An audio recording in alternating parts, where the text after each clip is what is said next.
Welcome very much. Welcome a lot to this event. My name is Jonathan Craig. I'm Executive Dean of College of Medicine and Public Health, and welcome to one of our standout events for the year. I think it's the 13th Southgate Oration. Without further ado, I'd like to hand over to Uncle Lewis O'Brien, who is a traditional custodian of the land of the Kaurna people. Uncle Lewis, thank you so much. Marawi changa, Kaurna miana nai wangani, mani na bundi Kaurna yatana. Nai birako, mankalakalo, tandanya mianaku. Naita yungandalia, naita yakanandalia, padni adlu wadu. On behalf of the Kaurna people, I welcome you all to Kaurna country, and I do this ambassador of the Adelaide Plains people. My brothers, my sisters, let's walk together in harmony. I think next month the kids in the kindergartens run these nativity plays. And they generally put tea towels on the little 4-year-olds and call them wise men. So the first little wise man goes up to Joseph and he says, I bring thee gold. The second little wise man comes up and says, I bring thee myrrh. And the third bloke comes up and he says, Frank sent me. Thank you. Kids will have a go. Thank you, Uncle Lewis. Can I also pay my respects to the traditional custodians of the land, the Kaurna people and elders past, present, emerging, and also all the Aboriginal people in the room today and who may be watching this over the next few days. Without further ado, can I welcome Fran Bohm to the stage. Should be well known to all of you, Director for Southgate, to introduce the orator this year and also to acknowledge the very important people we've got in the room. Thank you, Fran. Thanks, Jonathan, and welcome everybody. And I'd also like to thank Uncle Lewis for his always humorous welcome to country and pay my respects to elders past, present and future. No, thank you, Uncle Lewis. We have this annual oration to, I guess, partly to celebrate the Southgate Institute, but also the life and work of Dean Southgate. How many of you knew Dean Southgate? Oh, there's still quite a few. Yeah, obviously Dean's 3 daughters are here in the front, and they obviously know Dean quite well.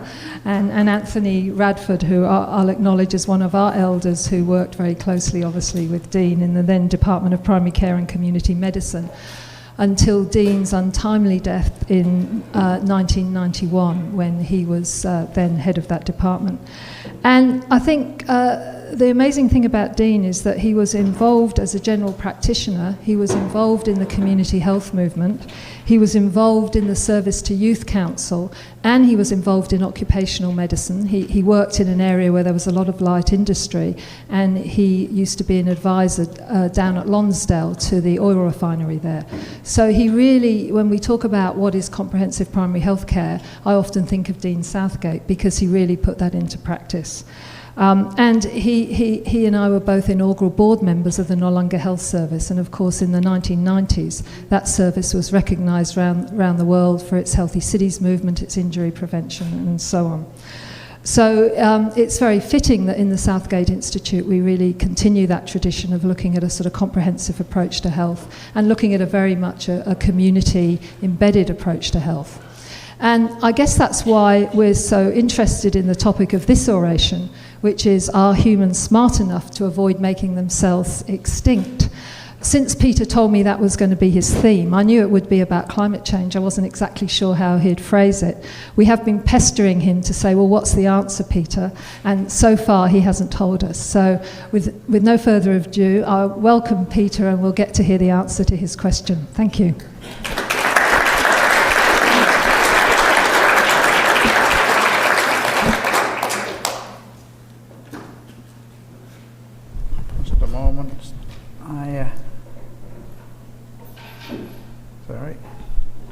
I need to set my timer.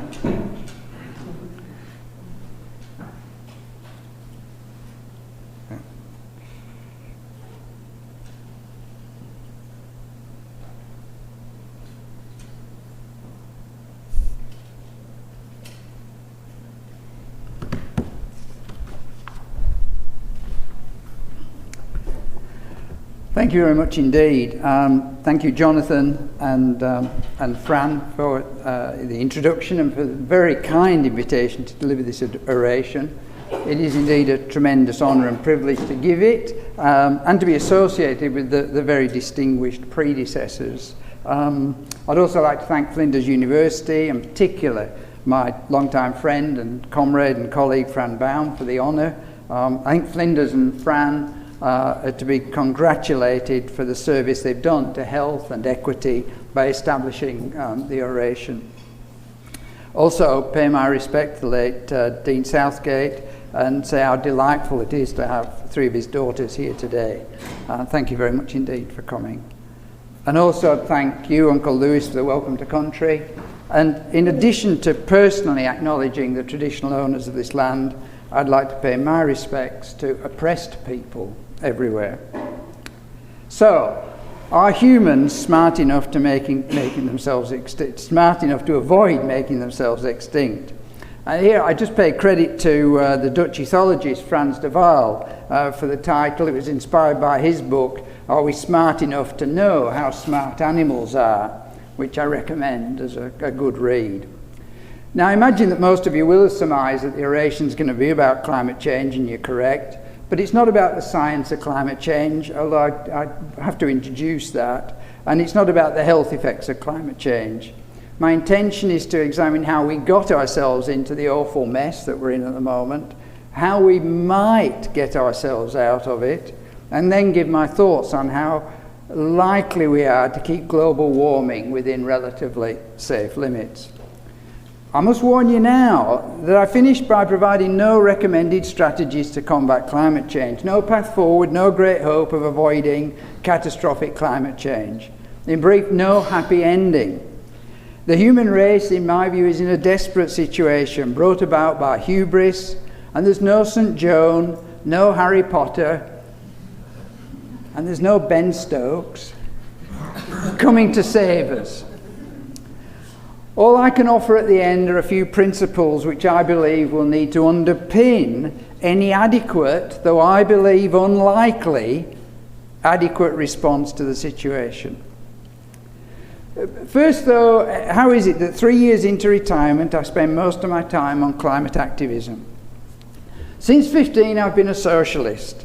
Social injustice has outraged me for the last 50-odd years. When I was about 30, I discovered sociology. I'd heard the word before, but I didn't know what it was.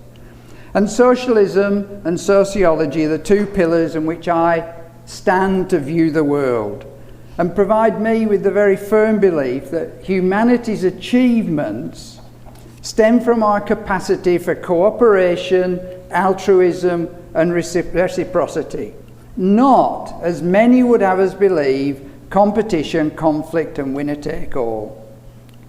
So we move forward to 2000, when 2 new interests entered my life.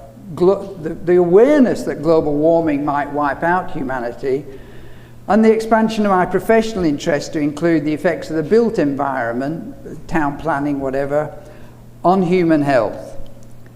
And so it happened that climate change and environmental degradation generally, healthy built environments, blended with my interest in social and health inequalities to dominate my professional interests and activities, both my public health professional work and my research that I've conducted with colleagues here and others on planning and health systems. Basically, we've been trying to understand how health perspectives and rigorously produced evidence can be incorporated into agendas of politicians, planners, even developers, to design and build healthier built environments. And inevitably, that includes environmental sustainability. So what about the environment? I'm going to take it as granted that you all have at least a passing knowledge of and accept the scientific evidence that human-induced climate change is currently posing an existential threat, not just to the environment, polar bears in the Amazon and the Murray-Darling, but to human health and human societies and the basis for those, even possibly our very existence on Earth.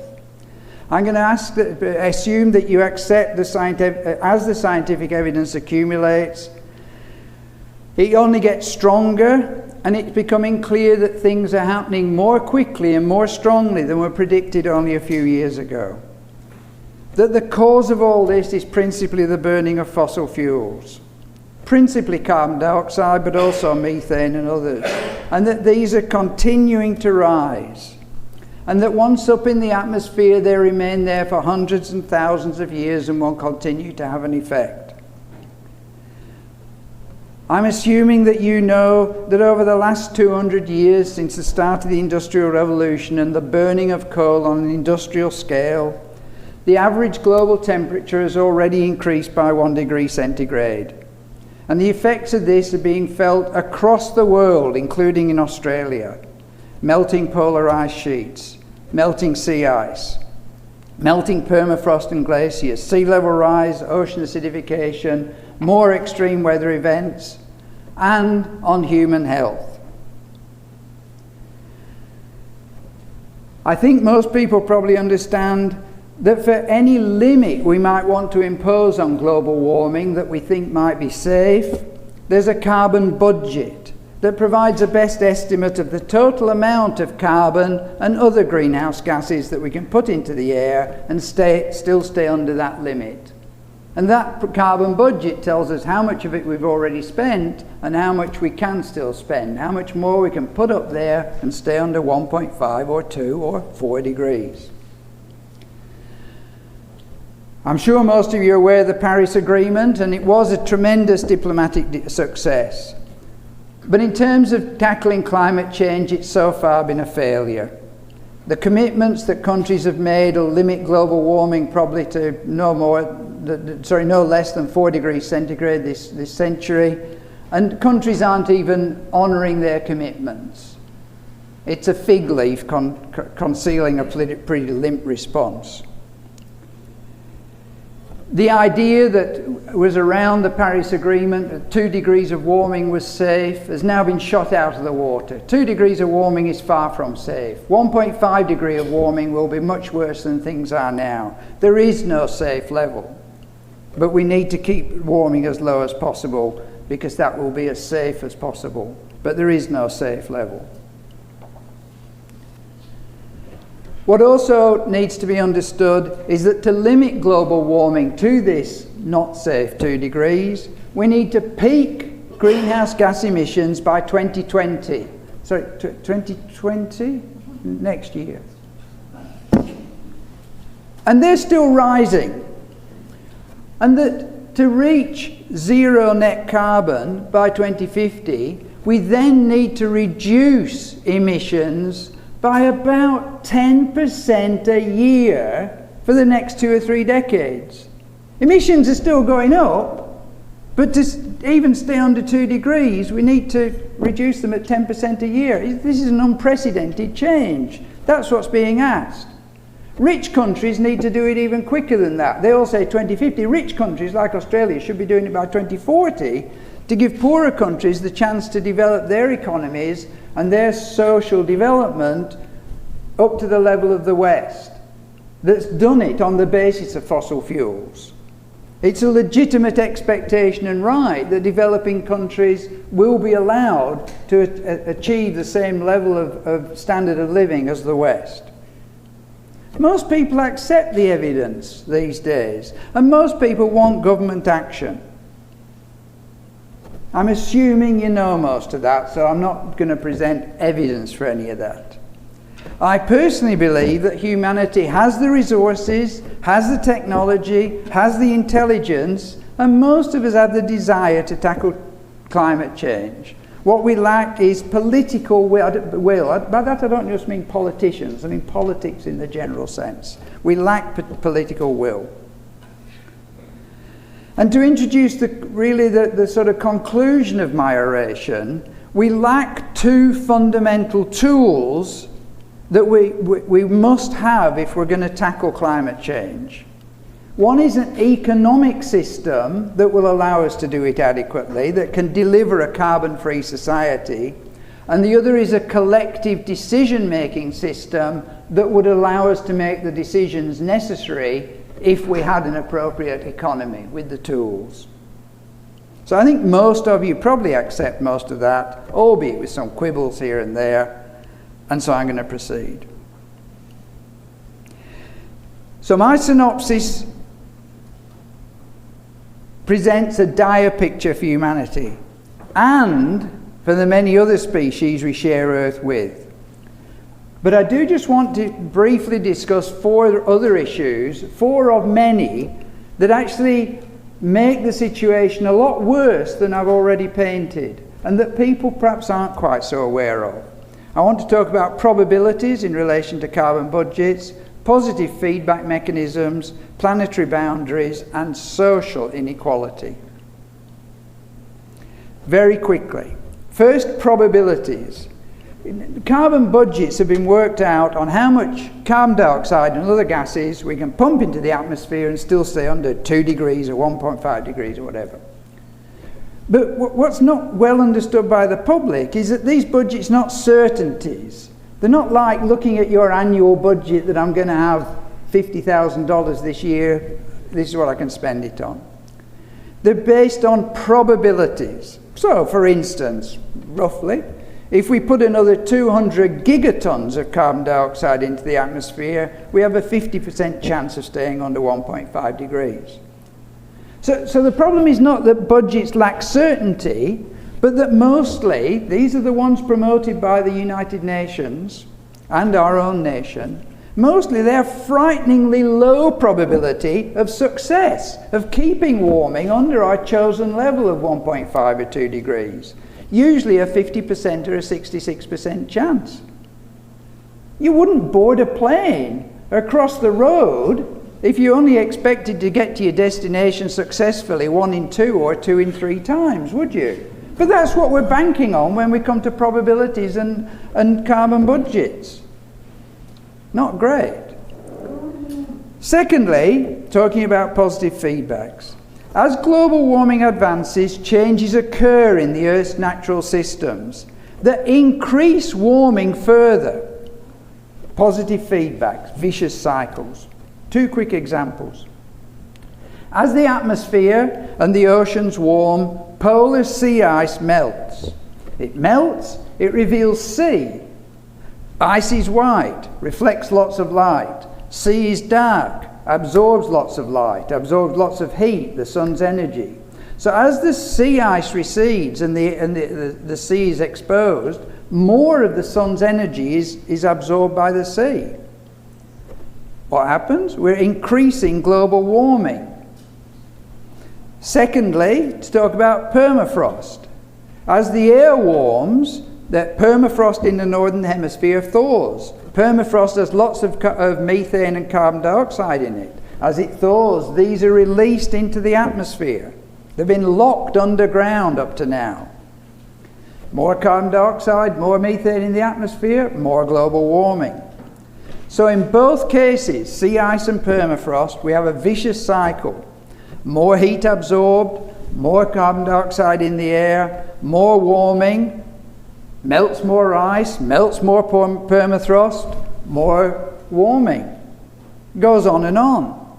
But unlike the release of carbon dioxide from burning fossil fuels, these natural processes, the melting of sea ice and permafrost, once initiated, we can't stop them with a change of government policy.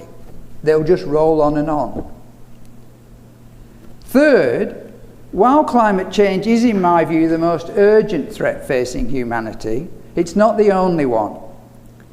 The Australian climate scientist Will Steffen and colleague developed some years ago the concept of planetary boundaries to capture the idea that some dimensions of the natural environment have boundaries that must not be crossed if we wish to live in a natural environment that supports human life. Steffen's team identified 9. And they've already suggested that in 4 of those dimensions, we've crossed what could be considered the safe boundary: climate change, biodiversity, land use, and natural biogeochemical cycles for phosphorus and nitrogen. And the 9 dimensions are not independent. They're all part of a complex adaptive system of the Earth's cycles and operating systems that we need to keep within a narrow range for human life to exist. So tackling climate change whilst urgent, has to be done with both of our eyes fixed on these other 8 dimensions as well. The fourth exacerbating, complicating factor isn't to do with physical and chemical processes that control the Earth's land and water and air, but it's to do with our own human social systems. The simple fact is that we live in a grossly unfair and divided world where many individuals and communities are exploited. These inequalities exist within and between nations. 2/3 of the world's nations live on less than $20 a day, about 8,000 Australian dollars a year. Wealth is concentrated. It varies from year to year, but about 50, not 500, 50 people have as much wealth as half of the world's population. The West has developed and accumulated great wealth by burning fossil fuels over the last 200 years and by stealing from the global South. And in many places, exploitation of developing countries continues. This economic inequality is reflected in greenhouse gas emissions. The richest 10% of the people produce 50% of all greenhouse gases. In fact, you emit most of greenhouse gases. If we're alive today, we've emitted most of the greenhouse gases. We talk about it from 1750, but if you're more than 30 years old, you've been around whilst more than 50% of greenhouse gases have been emitted. It's us, we're the problem, particularly us in the West. So if we want to solve the climate problem, we have to simultaneously solve the equity problem. Not just because it's the right thing to do, because if we don't solve both problems simultaneously, we'll precipitate both environmental collapse and social revolution. The people of the developing countries are not going to accept that we continue to accept our privilege in terms of income, wealth, and carbon emissions. We have to solve both. Now, to emphasize how serious and urgent the environmental crisis is, I just want to mention that Will Stephan and others, again, have written about runaway global warming and the creation of hothouse Earth. An unimaginable 8 degrees centigrade hotter than today. That's impossible to imagine. And there are some groups talking about INTHE, in the near term human extinction. You can look on the web and the people talking about it by 2026. I personally don't subscribe to that, but I'm just illustrating how serious scientists are talking about the extinction of the human race in the not too distant future. In the last year, Professor Bendel, Jem Bendel in Britain, has gathered a huge online following after he put a paper on deep adaptation on his website. In Bendel's view, human extinction is not inevitable yet, but social collapse, the collapse of our civilization globally, is. It's inevitable in his view, and soon. And in fact, it may already have started if we only knew how to measure it. Bendel thinks that we need to start putting much more effort and resources in developing adaptive responses to a radically different global society. I haven't got time here to talk about his suggestions for how we might start tackling a radically different society and the adaptation methods we might want to go into. All I want to emphasize here is that people are seriously talking about human extinction, the collapse of civil society throughout the world, and dramatic adaptation that would be required for whatever of the population might be left. It might only be 1 billion. So, how might we escape from this desperate situation? For me, we have to think about how we've created it. Not in the scientific sense, I've touched on that, but rather in the political and economic factors that have driven us to this point. And for me, remember where I started, I'm a socialist. Any such analysis has to start with capitalism. the burning of fossil fuels, starting with coal, and the emergence of capitalism as the dominant political system and economic system occurred together in time and space, the United Kingdom in the 18th and 19th centuries. Without the concentrated energy that coal, and then oil, produce, capitalism and the economic growth that has occurred over the last 2 centuries would not have been possible. Just to illustrate that, a litre of petrol, of oil, petrol, a litre, just what you buy your milk in, 1 litre. That contains the same energy as 10 human beings working hard for a day. 1 litre. So we could not have developed the way we have without the energy that coal and oil have produced for us. But the crucial element of capitalism is the need for compounding economic growth, averaging, so history and received wisdom tells us, about 3% a year, not recently. Without growth, there can be no capitalism. Why would anyone with any cash bother to invest that excess capital in a business if they did not expect to receive more back than they invested in the first place? Why would anyone take the risk? The basis of capitalism is that you put money into a business or something and you get money plus some percentage back a year and 2 years and 5 years later. That's what capitalism is. It's not just about competition and business and production. It's about increasing capital. Now, for the last 200 years, compound economic growth, because it happens every year with some depressions, that's one of the contradictions of capitalism, has been dependent on several factors. And I'm just going to name half a dozen.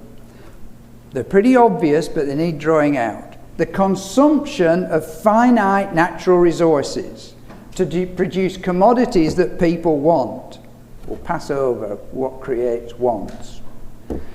Secondly, populations with resources to purchase these commodities.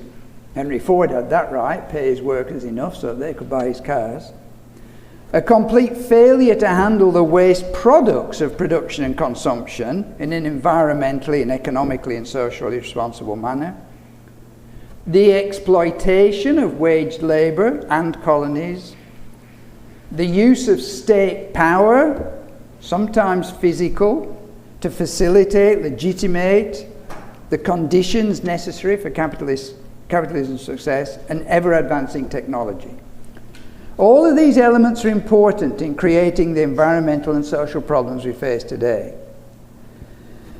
But the endless economic growth dependent on endless consumption of finite natural resources and treating the air and water and land as a free sewer, they're not physically nor biologically possible. Now, there's no doubt that matters have deteriorated markedly since neoliberalism appeared in the last 30 or 40 years. And I'll discuss that next. But it's important to note that capitalism itself is the fundamental problem here, not its neoliberal variant. And that's important when we come to consider possible responses. Secondly, in terms of the causes of our current crises, I want to highlight the work of Nancy MacLean on the emergence of neoliberalism in her book, Democracy in Chains. Again, a recommended read. MacLean describes how a cabal of extremely rich, extremely right-wing, largely North American, economic libertarians, the best known are probably the Koch brothers, Charles and David Koch. David died recently. Assisted by less wealthy academics, Friedman, Hayek, Buchanan, have conspired collectively over the last 50 or 60 years not only to create neoliberalism, but to take over governments, legal systems, and academia. Neoliberals' goals are clear. They want to protect the market as the best decision maker for the distribution of resources. They want to establish and maintain the absolute primacy of property rights, destroy labour unions and collective bargaining, ensure that the rich have the ability to rule without the interference from what they see as oppressive, popularly elected government. They want flat tax rates generating government revenue which can be spent only on the police and the military for the protection of their private property. And they want to change voting to restrict who is able to vote. There's no secret about this. It's out there. Their purpose is to save capitalism, property rights and wealth from governments and democracy, to prevent the greedy majority from taxing and exploiting the rich minority. Neoliberals see politics as a battleground for achieving total economic liberty in the free market and suppressing democratically imposed coercion and exploitation. Compassion, fairness, solidarity, generosity, justice, and environmental sustainability are irrelevant to them. Koch and Co. recognise that political regimes change and then policies change, so they're not daft. To make their reforms permanent, they've sought not only to recruit politicians and the judiciary, well advanced in the USA, not only recruit them to their cause, but to change state and federal legislation and constitutions to make it all but impossible for future voters and legislators to change things back. And their work isn't finished. Don't think that. It's a work in progress. They want to wind back government and democracy even further. So far I've tried to describe the serious, urgent and environmental situation that we face and how we got here. But how we extricate ourselves is the burning question. In fact, can we extricate ourselves in the time left to avoid an environmental and human catastrophe? How do we eliminate all greenhouse gas emissions and create a just, peaceful global society by 2050 or earlier?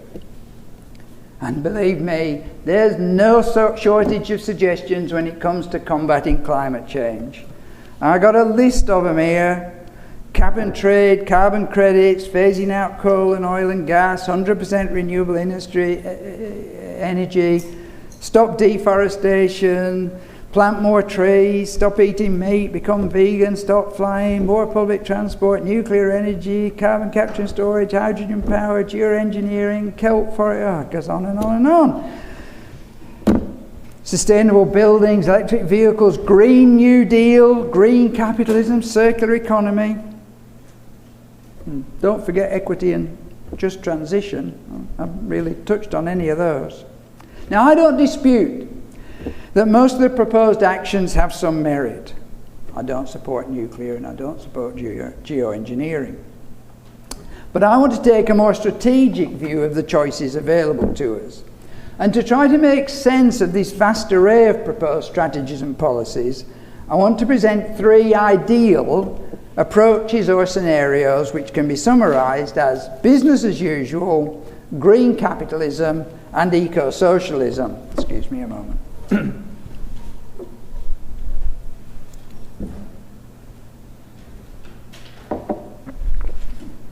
So in turn, business as usual is the current track of the Australian and US governments and many others, and many multinational corporations despite their green rhetoric. It basically involves the continued rapid, in percentage terms, growth of renewable energy and the stagnant or very slow decline of fossil fuel consumption. Now, the important point here is that although the increase in renewables will continue, it's rapid and it will continue, renewables are not replacing fossil fuels globally. They are mopping up the increasing demand for energy. So the consumption of fossil fuels isn't changing. So the emission of greenhouse gases isn't reducing, it's still increasing. So emissions from the energy sector, which is just about the easiest sector in society to decarbonise, are not declining. And unless there's a rapid and dramatic increase in nations' action to limit emissions, business as usual is going to lead to at least 4 degrees of warming this century. And this is where the wonderful Paris Agreement is taking us. Of course, if Maclean's analysis is correct, we could even see stronger libertarian economics, increased financialisation of the economy, further undermining of democracy, and a further shift to plutocratic control of a slimmed-down, laissez-faire government across the world. This will lead to increasing emissions for the next 20 years, not the next perhaps 2 or 3 years that business as usual might hopefully lead to. But whether the future is a continuation of the status quo or more neoliberalism is largely irrelevant. The science is clear and the laws of physics don't negotiate. Both of these courses are a recipe for increased global warming, increased problems in the other planetary boundaries, increased social unrest and social collapse, and more likely, human extinction. Only the timing will differ. Bendel's adaptation, deep adaptation approach is going to be needed very soon if we stay on business as usual. The second possibility is what might be called, and is called, green capitalism, Green New Deal, that sort of thing. Capitalism with a human face. This involves rolling back neoliberalism and returning in the developed world to regulated capitalism, something like we had in the 50s and 60s. Characterised by constraints, not elimination of the freedom of the market, stronger democracy, Keynesian-style economics, decoupling of growth from resource use, if that's really possible, and policies that promote environmental sustainability in a somewhat fairer global society. So policies for green capitalism, Green New Deal, more realistic price on carbon everywhere, changes in the way we govern society's major systems, cities, energy, agriculture, transport. Natural climate solutions, sustainable agriculture, more blue carbon, the way we store carbon in coastal regions, green carbon, storing carbon in the earth and so on. So mangroves, coastal vegetation, forests, that sort of thing. Moving away from an emphasis always on GDP in measuring progress and looking at human development and human thriving as measuring progress. Possibly limiting salary differentials within companies, some redistribution of income, and some would say a redistribution of wealth, which is probably more important, possibly some demilitarization, and some community empowerment. Possibly a better relationship between government and civil society in the private sector. And there's plenty of advocates of this approach in one form or another. Economists Joseph Stiglitz and Jeffrey Sachs, politicians such as Bernie Sanders and green political parties around the world. In fact, Sachs and Rostrom, another well-known global climate scientist, have recently published what might be the most clearly articulated blueprint for achieving green capitalism. And they argue for 6 deep transformations of capitalism, not to be confused with Bendel's 6 deep adaptation transformations, that would increase human prosperity, reduce inequalities, and provide an environmentally sustainable future. Again, I won't detail those 6 here. But in summary, green capitalism involves deep, deliberate, quite rapid transformational change in society, the economy, international relations. But it's still capitalism. It still depends on market solutions, on endless economic growth. And the crucial questions are whether it's possible to have environmental sustainability in a growing economy, so-called sustainable growth, and whether exploitative social relations that are inherent in capitalism can permit the changes required, particularly regarding the global economic and social equity. Drawing on Kate Raworth's work, can we design our society so that we all live in the donut, the socially and environmentally safe space bounded on the outer ring of the donut by the 9 planetary boundaries to prevent environmental collapse, and on the inner ring of the donut by social foundations, which must be universally available for all individuals and communities to thrive. As far as economic growth is concerned, Rosen says she's agnostic, which is great, but I still find it difficult to believe that an economy that isn't growing can be capitalist, for the reason I've said. To work on the green capitalist approach, we have to believe that either no growth capitalism or environmentally sustainable capitalism is possible. I find either difficult to accept on the basis of the history and the evidence. The third future that's promoted, at least literature I read, involves the development of environmentally sustainable democratic socialism, sometimes referred to as eco-socialism.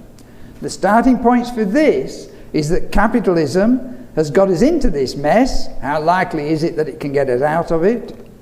The ecological crisis cannot be solved by technology and money alone. We need different social relations. The current systems of business and government are so corrupt and controlled by a small global capitalist class that the changes required by green capitalists will never be properly implemented. Now imagine if you've never heard of the term before, you can sort of get an idea of what eco-socialism is. And the strategies advanced include a class-based analysis of and response to the issues. So who makes society's decisions? Who have been the winners and losers? And how can this be changed?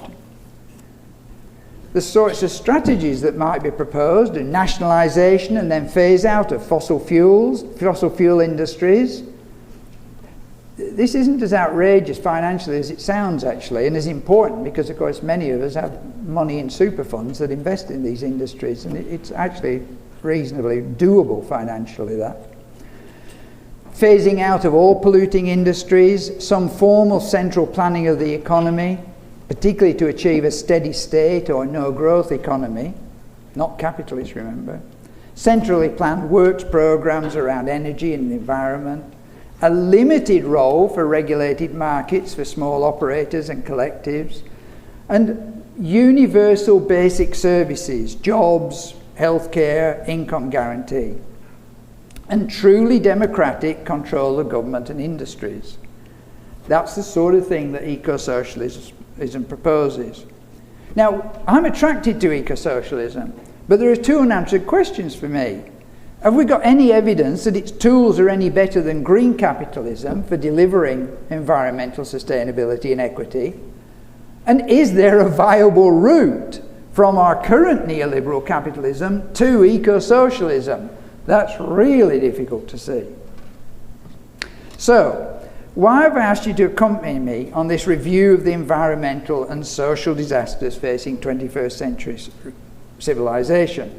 It's not because I want you to convert you to socialism. Rather, it's because the situation I described makes me extremely pessimistic that humanity can extricate itself from this predicament in an orderly and peaceful and health-preserving way. I have no doubt that humans possess the ingenuity, the technology, the financial resources, and the desire to avoid disaster. But my pessimism is based on what seems to me clear evidence that despite the ingenuity, technology, finances, we lack those two components I mentioned at the beginning to make the transition to an environmentally sustainable, equitable, democratic, peaceful global society. Firstly, we lack an economic system that can generate and sustain the sort of global society I've just described. As I've said, capitalism has created the problems. How likely is it that they can solve them? This has nothing to do with my personal ideology. It's because I don't see any evidence that capitalism has the economic tools for the job. Capitalism can't exist without compound economic growth. And it's doubt that economic growth can be sustained without ever increasing production and consumption, the fundamental causes of the environmental problems. And as I've said, in a capitalist society, those with privilege and power work to protect their privilege and power. So people say to me, so Peter, what's your solution? Socialism. Well, possibly, as I've described. But fundamentally, I don't have a solution. That's why I'm pessimistic. I got a big nail, but I haven't got a hammer. Second, we, within Australia and globally, lack the institutional structures and processes for good collective decision making that would maintain this society I'm looking for. Not to suggest we should walk away from democracy, not well practiced everywhere, but rather that we need better ways of practicing democracy, both domestically and internationally, to create that society.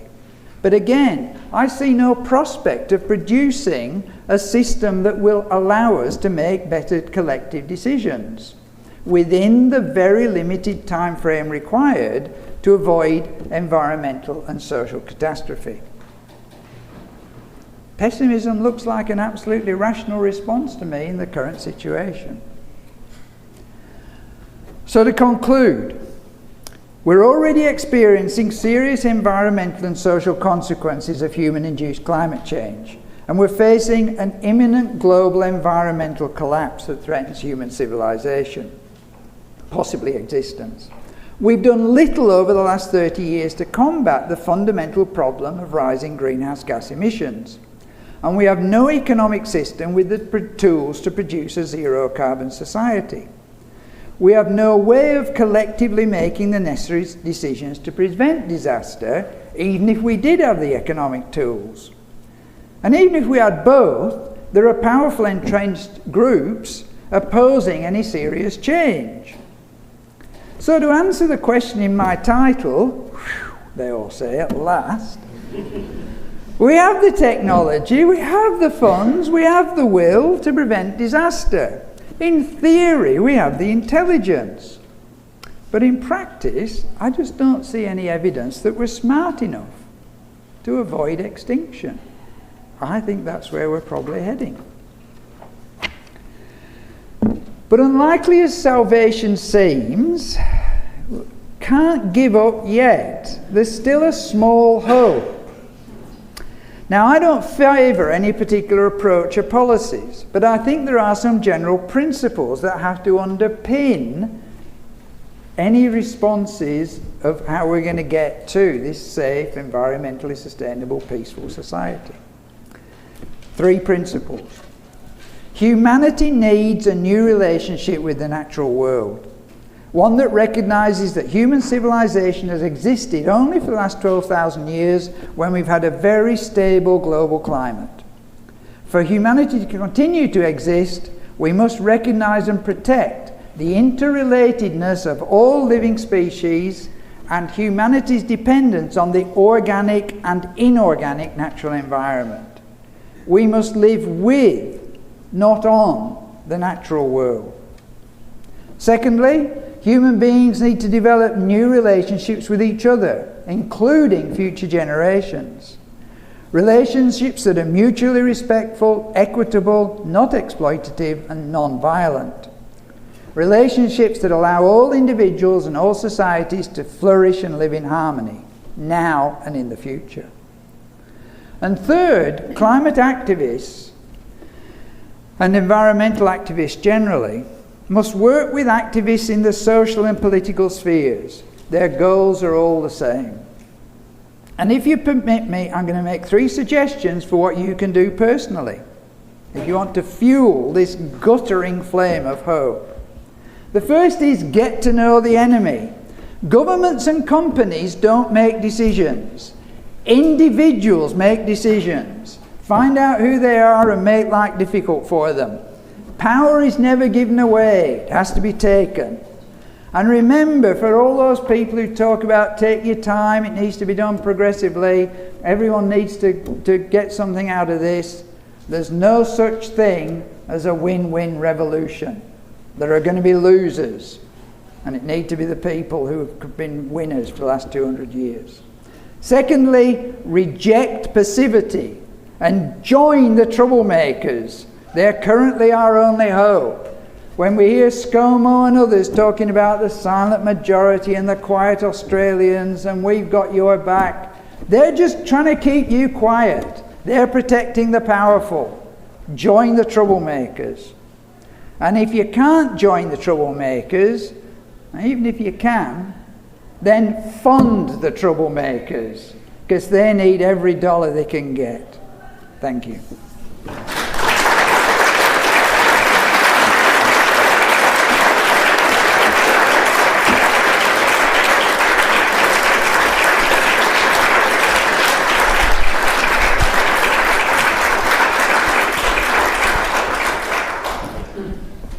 So Peter, firstly, thank you for what I think you'd all agree is a really profound magnum opus type of presentation, profound with its scholarship and breadth, but also tinged with realism and some hope at the end. I could not but think when you were talking at the end, we have already within Australia an extraordinary example of that sustainability of nurturing society and culture and land with our Indigenous peoples.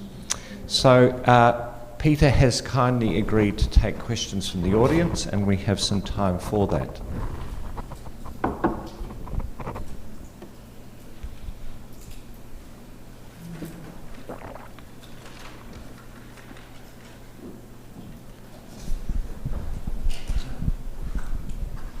Well spoken, Peter, and I just wonder though whether there's a chance that maybe we should look also for some ethical involvement of our legal decision process. Sorry, our I just missed what you said. So of our ethical involvement, involvement in ethicists. Yep. I mean, medical research, we have to apply to an ethics council to kill a few rats.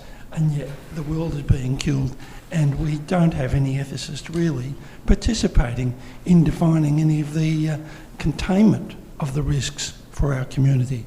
Any comment on that? Yeah, I'd certainly agree with that.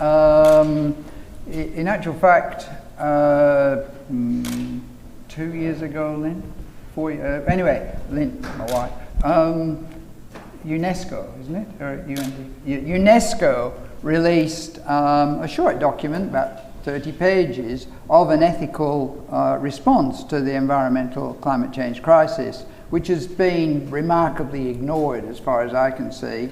Lynn and I were at the launch of it, and so we've drawn attention to it in various circles, and I agree with you, I think it's immensely important, but currently it is not figuring at all in the debate. Well, that's not fair, not at all. There are one or two people. Margaret Somerville has written about it and talks about it, but it's very much under the radar. I totally agree. There does need to be a much stronger analysis of the ethical issues involved here.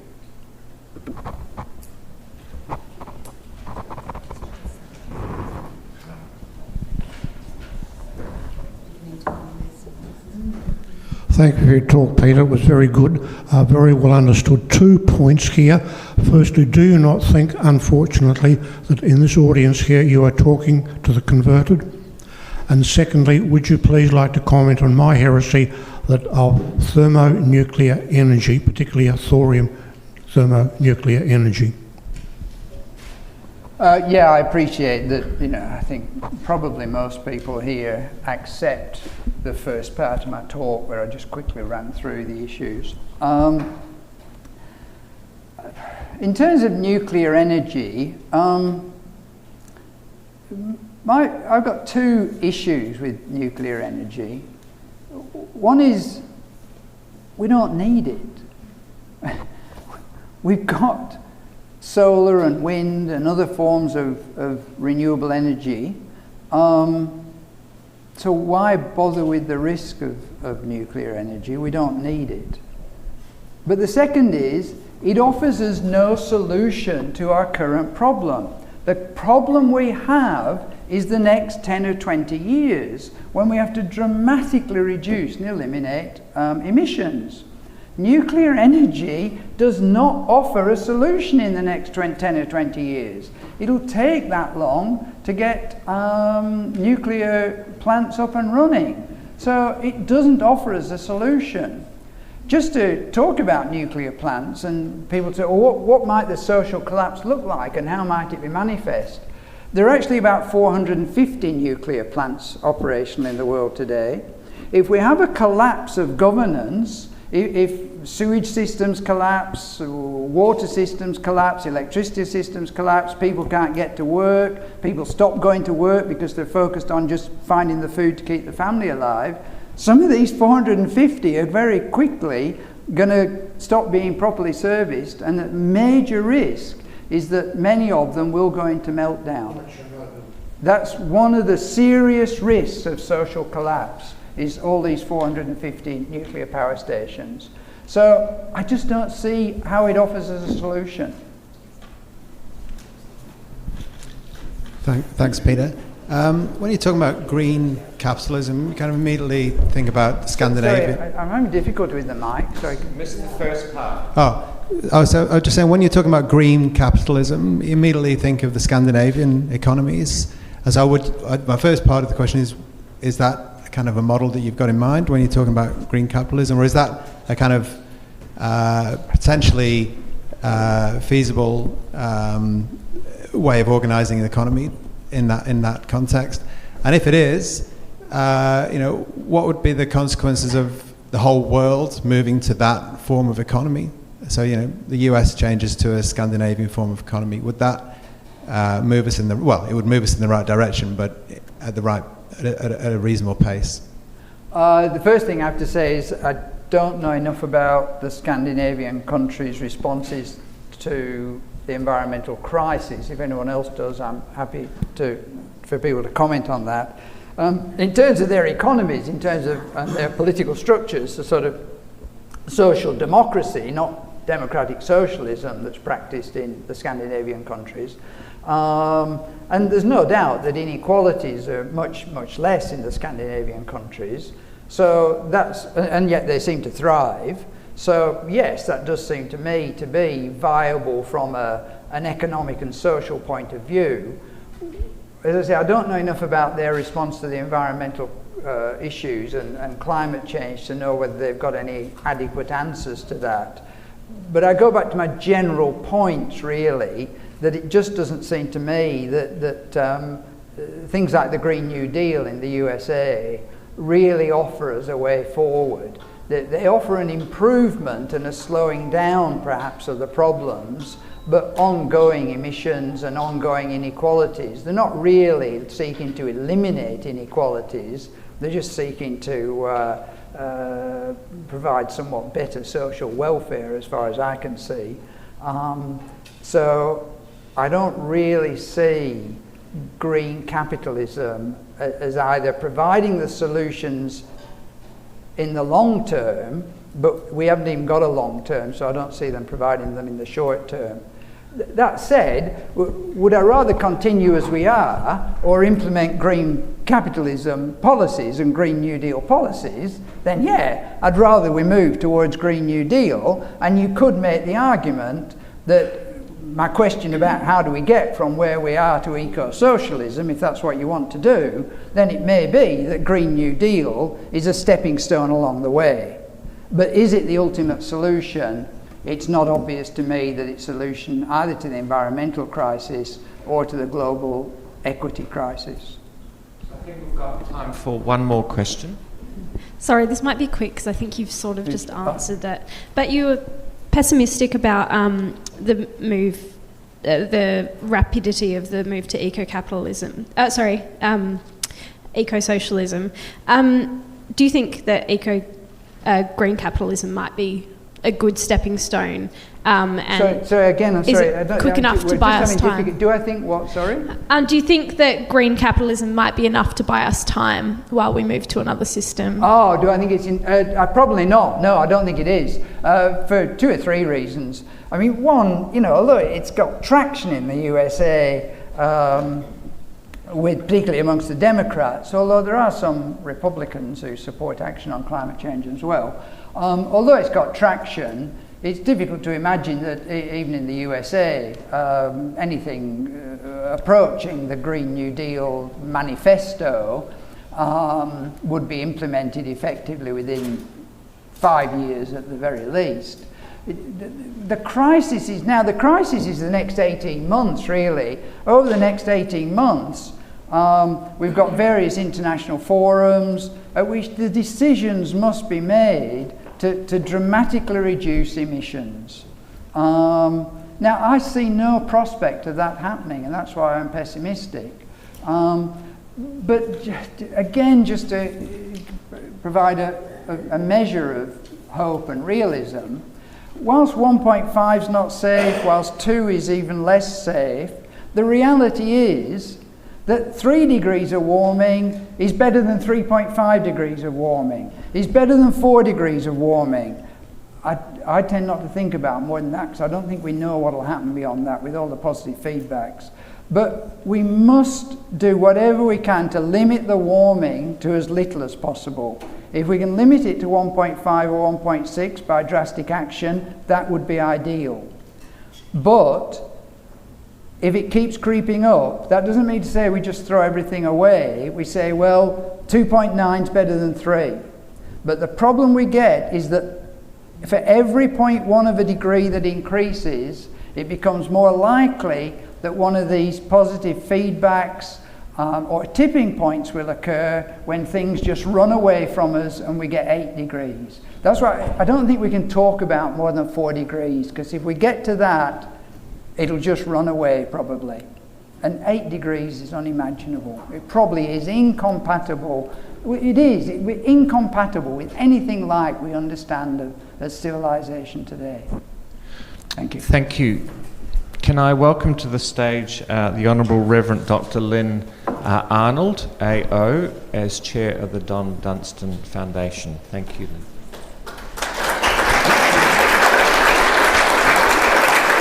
Well, thank you very much, Professor Craig, and thank you very much to Professor Peter Sainsbury and his wife Lynn. A Southgate oration, any oration, is meant to be a challenging address that is meant to give us lots to think about and go away and not have resolved anything in our minds easily. To find ourselves hearing things that take what we may believe to be fundamental ideals or fundamental truths and have them interrogated. And what you have done is done precisely that. And so I want to thank you very much for the way in which you've challenged our thinking. You've started out by presenting the criticality of the problem that we're facing. And it is indeed a critical situation. Critical, you pointed out, for the reasons of the environmental issues that are there, the environmental key points that are there, that the time that we have to make decisions to see change or to reverse situations, you talk about the positive feedback loops, I would call them a downward spiral, to how we can avoid those situations, the time is not on our side. And you've also introduced some nuances about that should challenge our thinking. I was struck by the comment that the level of renewable energy that is now being brought on stream is perhaps more than anything just mopping up increased demand. And it's something of a phenomenon of our consumption-based way of living, that if we have a way now of doing something more effectively, we will consume more into that space rather than reduce the baseline level of consumption. So you've given us those challenging thoughts from the point of view of the environment and how certain responses might work. You've suggested then an interrogation of the way humanity organises itself in a socio-political context. And I can only agree wholeheartedly with your comments about the basic injustice of the world today and the way in which we see so much held by so very few. As you indicated, 50 people control as much as nearly half the world. And for that to remain something that we just accept as a given is making it really difficult to introduce the sorts of fairness changes as well as the survivability changes that this planet needs. So thank you very much for those comments as well. You did an analysis of where history has gone in terms of the growth phase where population growth was matched by a growth of capitalism. And of course, I think what you're saying there is absolutely valid. I think there are limits to the validity of what you've said, by the way, and that is that I think underpinning that was a growth addiction that we developed as humanity. And capitalism was an outcome of the growth addiction. And why I say that is that when democratic socialism came into place in the 20th century, it very quickly jumped on the growth addiction bandwagon as well, and was not notably successful at being any more environmentally sustainable. In fact, if anything, much less environmentally sustainable in the patches that they controlled in their area. So unless we're prepared to address the growth addiction that is the substrate of the community's thinking, it doesn't matter whether we call the model capitalism, green capitalism, even, dare I say, eco-socialism. Because if we haven't addressed that, then we still have a major problem to overcome.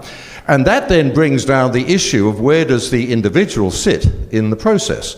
One of the things that I was listening to your comments about, these facts that are so obvious, why are they not accepted as obvious? I happened to be at a group of people last week and I found myself deeply troubled because they were starting to talk about conspiracy theories in the area of the whole climate change debate, that this is all a conspiracy theory. And it reminded me of something that came out in 2016. It was a reprint of an earlier study done some years earlier in Arkansas, of all places, that talked about the difference, and it was 2016, of course, was the election year in the US. It talked about the difference between the uninformed and the misinformed. And it said the difference between the uninformed is that you can take facts to the uninformed and they will become informed. You can take facts to the misinformed and you entrench them in their misinformation. Now, I can understand where that leaves you with a sense of pessimism because we don't have that much time to address the misinformation that so many people in our society have. And yet, for all of that, I think that you highlight some fundamental principles that you talked about: cooperation, altruism, and reciprocity. And I think these are things that, at an individual level, we all have the capacity to be promoting. Because unless we do, the democracy that you spoke about in a number of times, the demos, will only work if it is an informed demos. And even if it is not, even if you're not going to go down the path of democracy, and you are, but even if you're not, anything like central planning and all of that is again going to be toxified by the absence of an informed demos. So I've had so many thoughts bubbling in my mind following your oration, and that's what an oration is supposed to be about, is to be a keynote address that really gets you thinking. So would you please join me in thanking Professor Peter Sainsbury for getting us all thinking.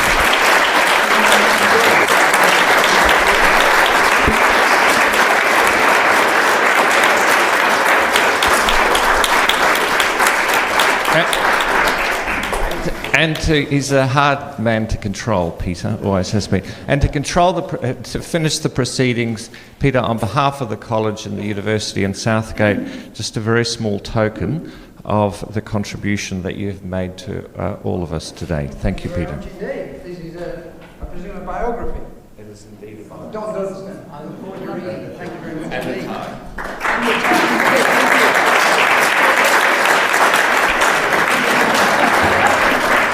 Thank you everybody for joining us.